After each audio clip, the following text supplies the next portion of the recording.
So today we're looking at these aftermarket bulbs. Are they really that much brighter than the factory bulbs that come with your vehicle? So we'll be showing on how to replace both the low and the high beam on your vehicle, and then we'll take some before and after shots, and we'll see if they really do in fact provide that much better lighting experience or lighting performance.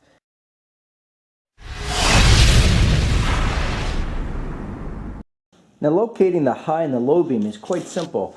Looking right behind the lighting housing, right down there is our high beam, and then the low beam is located toward the fender wall on this vehicle. Now very often the hardest part would be maybe sometimes you have to remove an air box, maybe you have a battery in the way. So do whatever you need to do so you have clear access to the harness connector.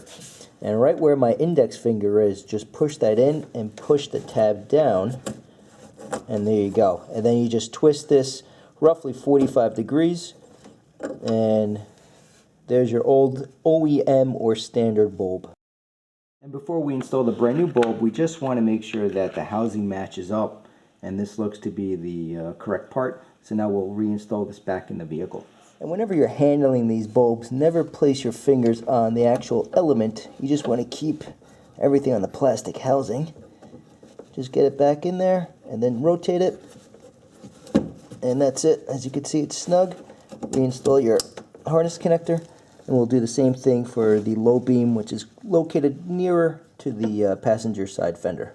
And do the same thing with the low beam. You just want to verify that the new part, the housing, matches up as this one does. As you can see, a little bit of a difference between the two elements.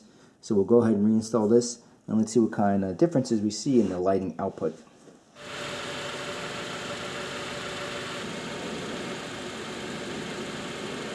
Now certainly these aftermarket Philips low beams seem a little bit more crisper to me.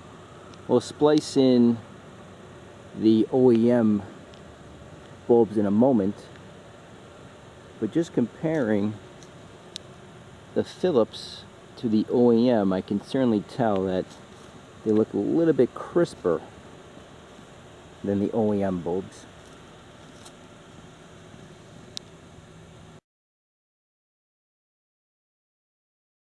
Now driving on the highway here, the Philips does seem to have an advantage over the stock bulbs. I can see a little bit further, a little bit better on the sides, and for a $30 or $35 investment, I think it's worth it.